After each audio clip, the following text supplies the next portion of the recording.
All right, hey everyone. So in this video, I'm going to be discussing periodization for bodybuilding.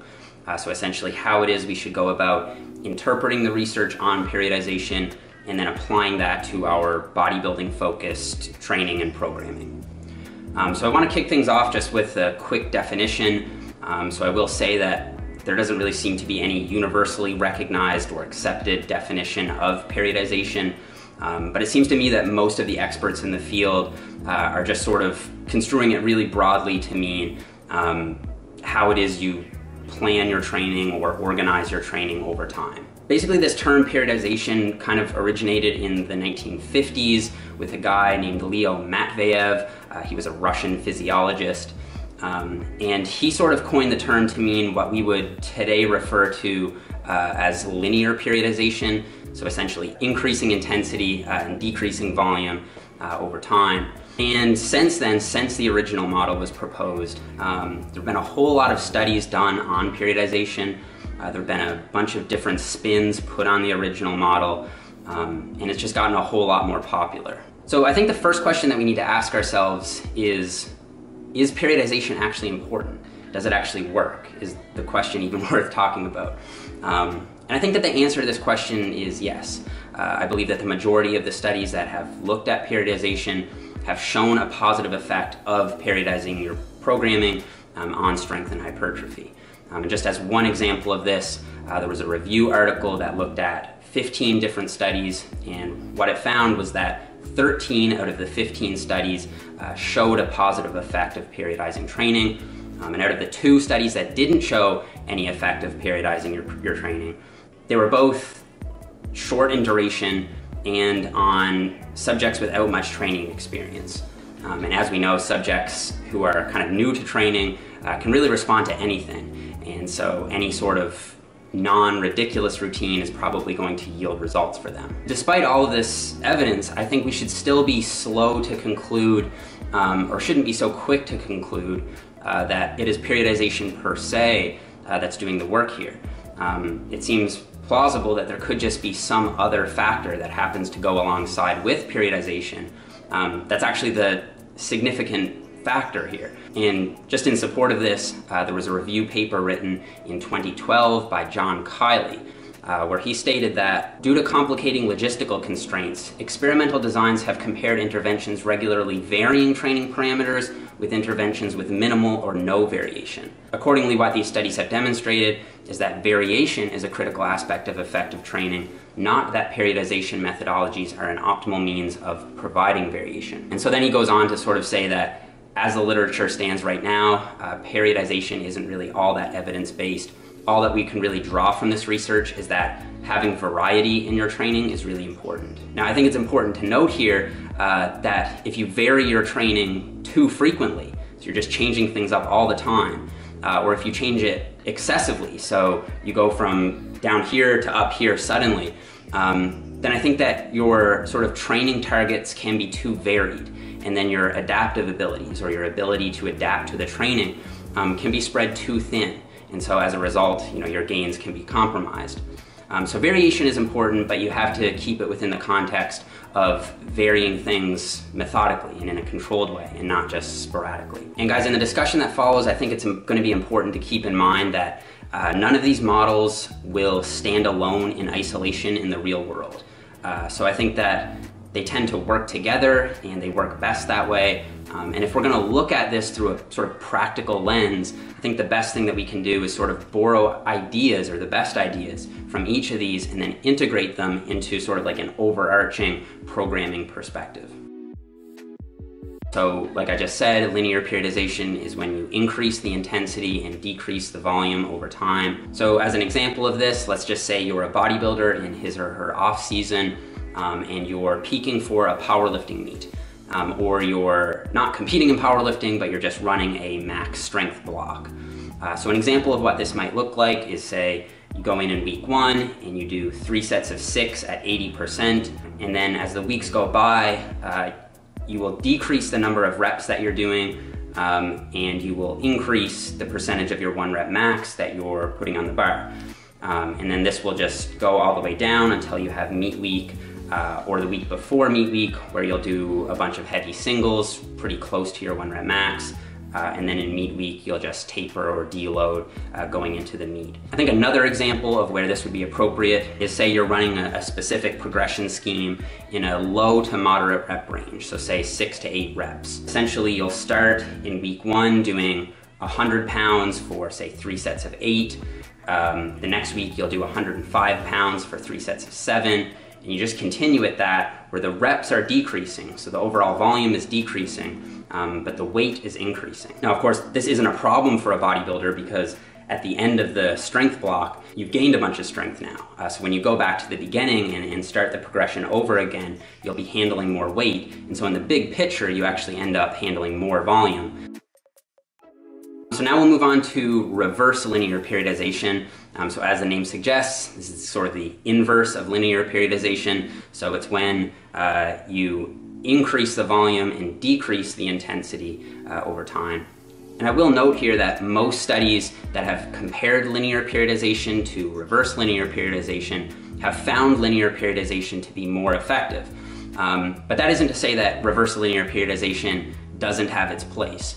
I think there are a few specific scenarios where reverse linear periodization would be appropriate. The first example of this would be in a phase of training where your primary goal is developing muscular endurance or work capacity. Let's just say you're trying to increase your work capacity in the squat. So you might want to kick it off in week 1 with 3 sets of 4 to 6 at an RPE of 9. Then in week 2, you're going to do 3 sets of 6 to 8 at an RPE of 9. Week 3, you'd go in and do 3 sets of 8 to 10 at an RPE of 9. And then in week 4, 3 sets of 10 to 12 at RPE 9 again. So since we're using the RPE scale to prescribe the load, as the rep range increases, or in other words, as the volume increases, the load is automatically going to decrease. And the load might not actually have to decrease by that much, because as you're going throughout the phase, you're improving your ability to handle more volume. And so you might actually be able to move more weight in those higher rep ranges.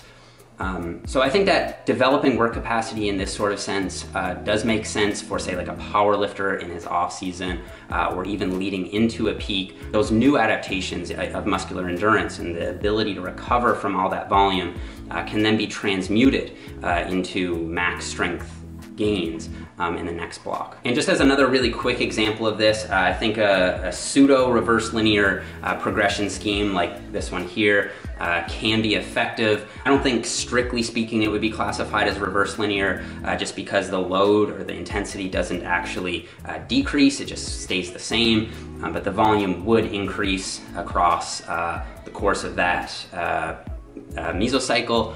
And if you guys want to hear more about this progression scheme, you can watch my video here on progression schemes. All right, so now I want to move on to undulating periodization. And so essentially, guys, all that undulating means is just wavy. So in the case of periodization, what we're talking about here is that training variables like sets and reps and load will be wavy over time.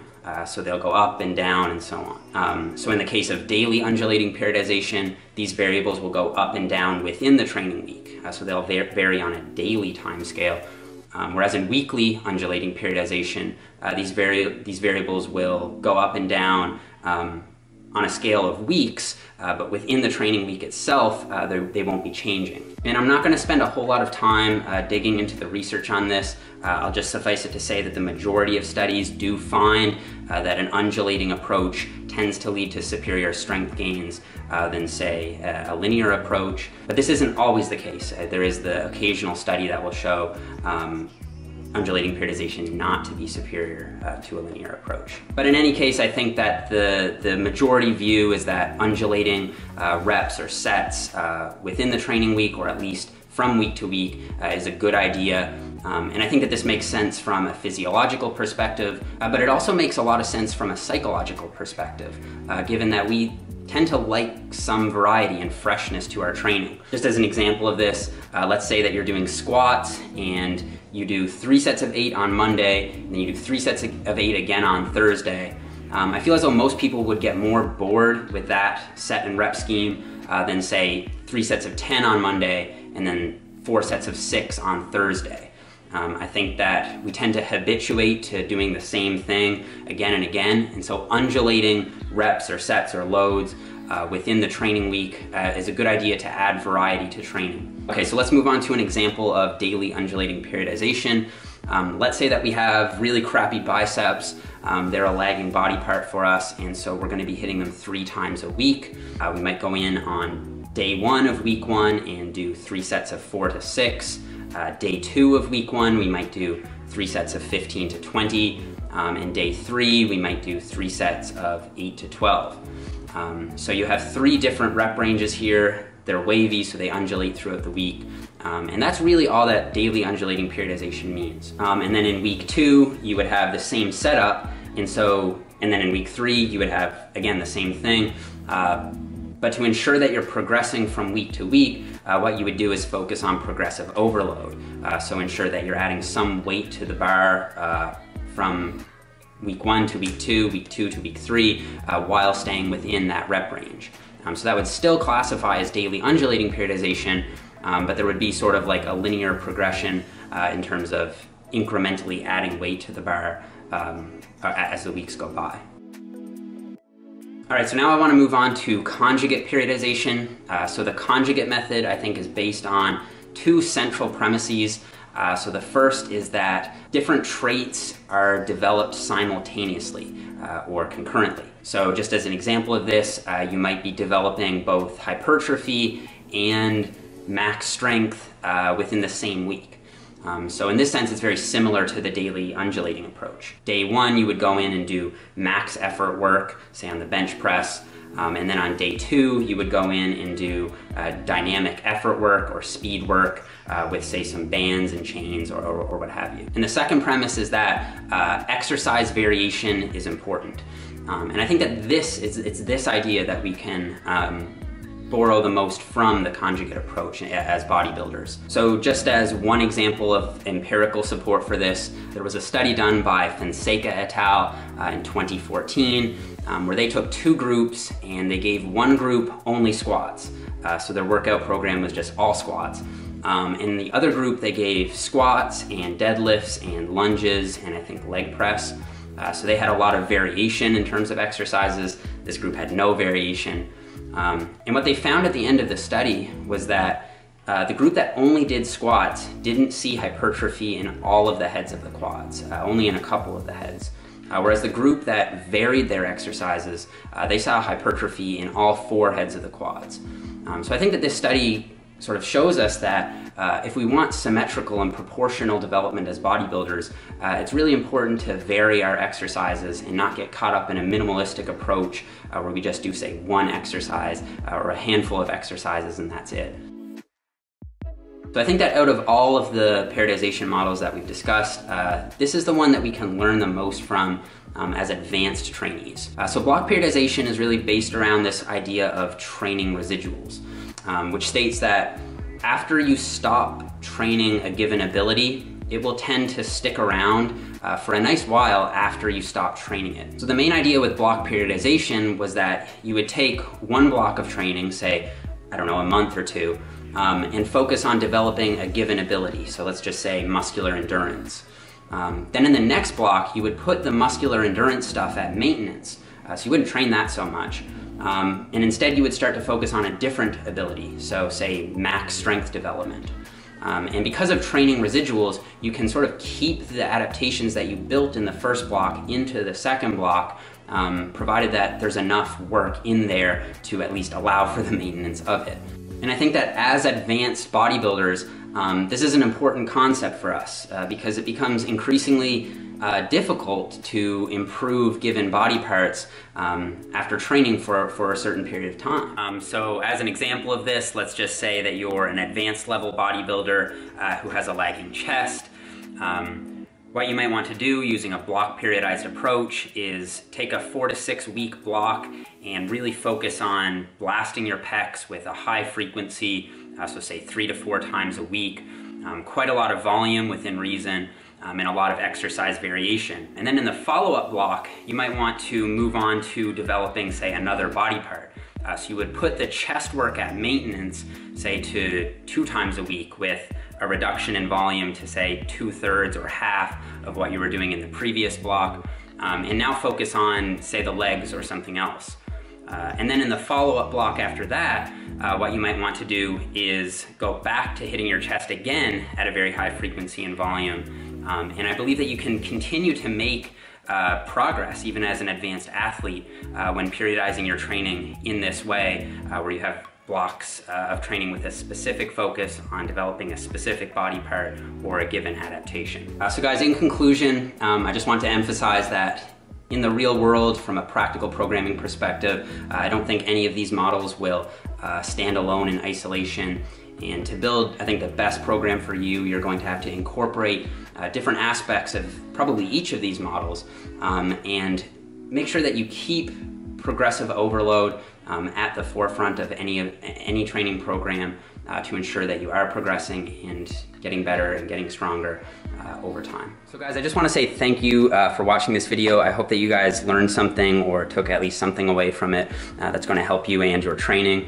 One of the ways that you can support me and motivate me to keep making these sorts of videos would be simply by sharing the video wherever you have a voice.